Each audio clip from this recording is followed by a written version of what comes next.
About 10 months ago, I posted a video on YouTube called a TSE X50 tone that doesn't suck ass. And for those of you that aren't aware, TSE X50 is an amp sim that I was reviewing, and it turned out to be a pretty popular video. One of the most requested things in the comments that I've seen is people asking for a tutorial on bass guitar.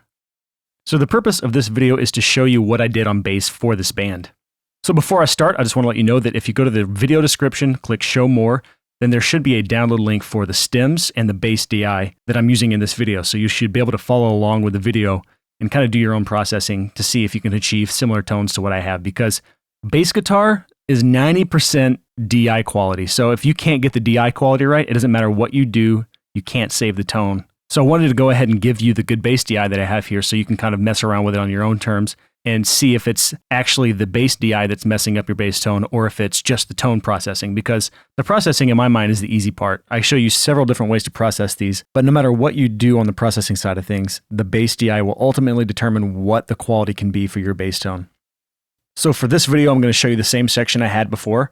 And this is actually with the final guitar tone that I ended up using. I didn't actually use the amp sim. I used my real amp, which is a 5150 through a Mesa cab, I think. I don't even remember. This is like a year ago. So here's the section.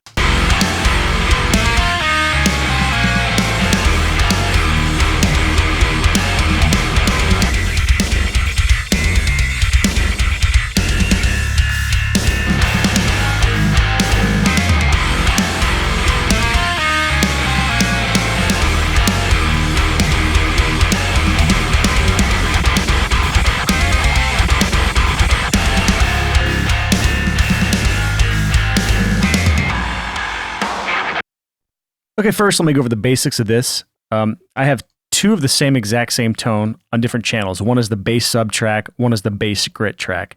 They both sound exactly the same if you solo them.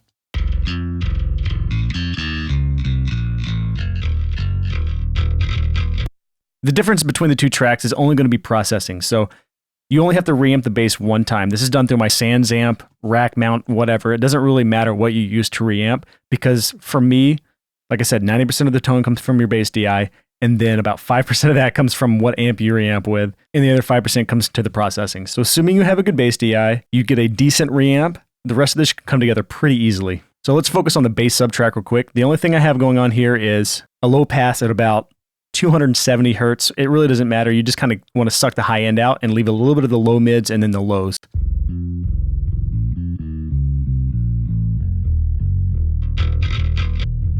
Followed by that is a plugin called Enhancer. This is just a stock Pro Tools plugin. And this is just going to boost the low end a little bit. It's a 6 decibel boost. And so when I say a little bit, it's a lot of bit.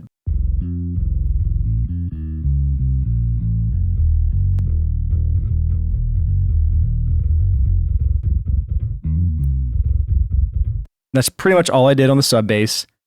Quick EQ and an enhancer. Next is the bass grit track. And this is a little bit more complicated. So the first plugin we're going to have is a high pass, which is the opposite of the sub track, which is a low pass.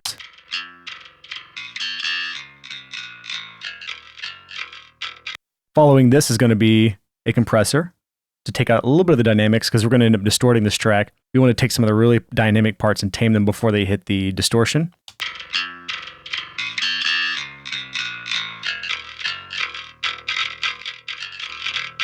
And what this does is actually causes a more even distortion. So you don't have certain strings that are overly distorted and some that are not coming through. It lets you even things out before it hits the distortion and gives for a much more even distortion overall. Next is the distortion itself, which is another free plugin that comes with Pro Tools. It's the Sans Amp PSA 1.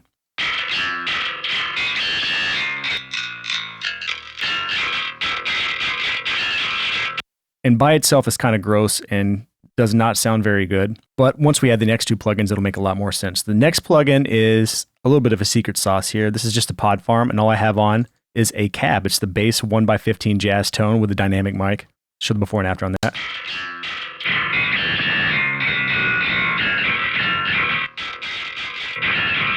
And what that does is takes a lot of that harsh high end that the distortion adds and smooths it out. But the side effect of that is it adds a lot of unwanted low end, because we already have low and low mid taken care of with the sub track. We don't necessarily want to add more and make it fluffy sounding. So to counter that, we're going to add one more high pass. It's set at 700 hertz.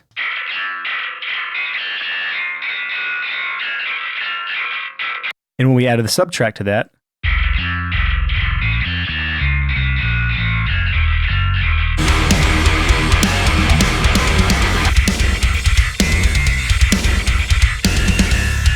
that's the bass tone in a nutshell. But I'm not done with this video quite yet, because I know that you guys are going to start commenting and say, well, man, what if I don't have the CLA 76 compressor, the PSC, what, the pod for, but that, or something stupid. See, what you don't understand is this does not matter exactly what plugins you use. I'm going to show you another version. This is done with just free plugins. I have two versions, actually. One is completely free plugins. This is this one. And one is with Decapitator as the distortion, because a lot of you guys already have Decapitator. And if you don't, you need to go buy it. But here is the free version. Every one of these plugins is the stock plugin that comes with Pro Tools. You can kind of ignore this SSL EQ. All this is just an extra little volume boost at the end because of the gain differences between the tracks. But you can use any plugin to add gain, because my 3-band EQ or 1-band EQ here only has a maximum of 6 decibels makeup gain. So if you didn't understand what I just said, it does not matter. But here's the tone with the free plugins.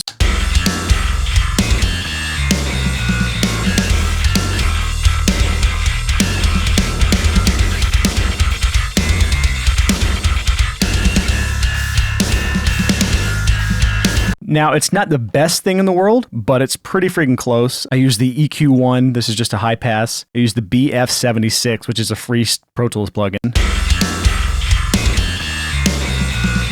I used Air Distortion.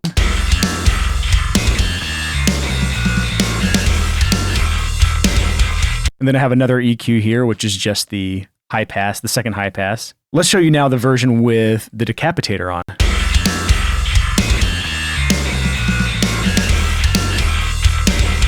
It sounds pretty good, but I'm going to actually compare this version to the original bass tone, which is with all my normal plugins. This is just to show you the difference between using a completely different set of plugins and achieving a same or better result.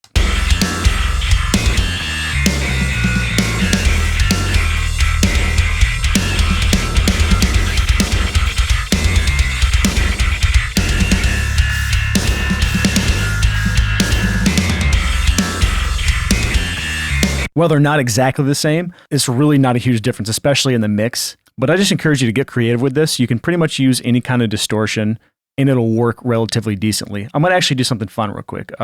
Just on a whim here, I'm going to disable these two distortions here. I'm going to use just a random distortion I have. Let's see, Massey. I'm looking for the Massey THC. Let's just see how this sounds in comparison to those other two distortions we tried.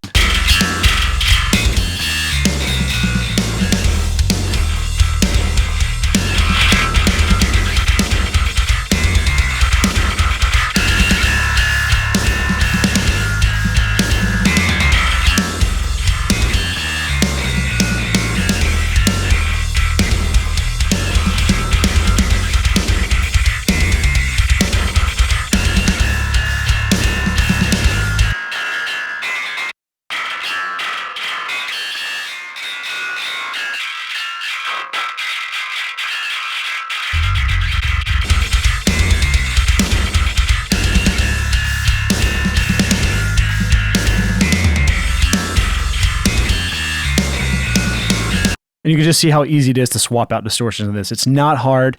The key is to get a good bass DI. And the keys to a good bass DI is 1, a good bass. So you can use a Fender Jazz bass, which is my go-to bass. 2, I prefer steel strings over nickel wound strings. And 3, you want the fattest strings you can possibly fit on the bass. 4, or whatever number I'm on now, do not pick like a bitch. I've said it before. You pick like a bitch, you're going to get a bitch tone. So that's it for this video. I hope you enjoyed it. I'm Brian Hood. This is the From Shit to Gold channel. I'm going to ask you to do a few things. The first thing is leave a comment if there's a video you'd like to see me make, because I am always looking for new content, new videos to make, new things to teach you, and I can't always think of the best things to make. So leave a comment if you'd like me to make a video teaching you how to suck less at mixing. Number 2, if there is a question you have about the video you just watched, leave a comment asking the question, and I will answer it. Number 3, just hit the subscribe button because I said so. And remember, it sucks to suck, so always keep learning. Goodbye.